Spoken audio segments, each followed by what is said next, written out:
In the days when Jesus walked the roads of Galilee, the disciples often argued among themselves about greatness. Peter wondered if he would be first. James and John quietly dreamed of places of honor. Even on the road to Jerusalem, when Jesus spoke of suffering and the cross, their hearts still reached for crowns. One evening, after a long dusty journey, the 12 entered a small house where a meal had been prepared. The air was warm, the bread was simple, and the water for washing feet stood ready. Yet there was no servant at the door. The task was small, but everyone hoped someone else would do it. Then Jesus, their Lord and teacher, rose from the table. In silence, he took a towel and tied it around his waist. He poured water into a basin and began to wash the dusty feet of his disciples one by one. Peter drew back in surprise. John looked down in shame. Thomas did not understand.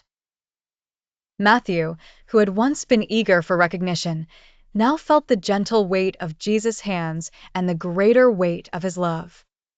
The room, which had been full of ambition, became quiet with awe.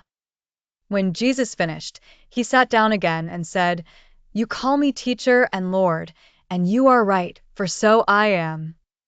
If I, your Lord and Master, have washed your feet, you also ought to wash one another's feet." The disciples remembered then that Jesus had not come to be served but to serve, and to give his life for many. His greatness was not found in being praised, but in stooping low in love. His authority was not cold or selfish, it was holy, humble, and full of mercy. Later, after the resurrection, those same men were changed. They no longer asked only, "Who will be first?" They began to ask, "Who needs help?" Peter strengthened the believers. John cared for the church with tender words of truth. James endured suffering with courage. Men and women who followed Jesus learned that a cup of water, a kind word, a patient listening ear, a faithful task, or a humble act of leadership could become a holy offering to God. And they learned something else. Even the work of speaking about Jesus, teaching his word, or recording a message for others could be a form of service when done for his glory and for the good of his people.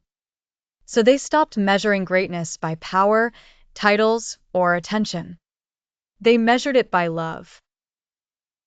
The lesson of the story is this: true greatness in the kingdom of God is found in humble service, because Jesus himself said, "Whoever would be great among you must be your servant."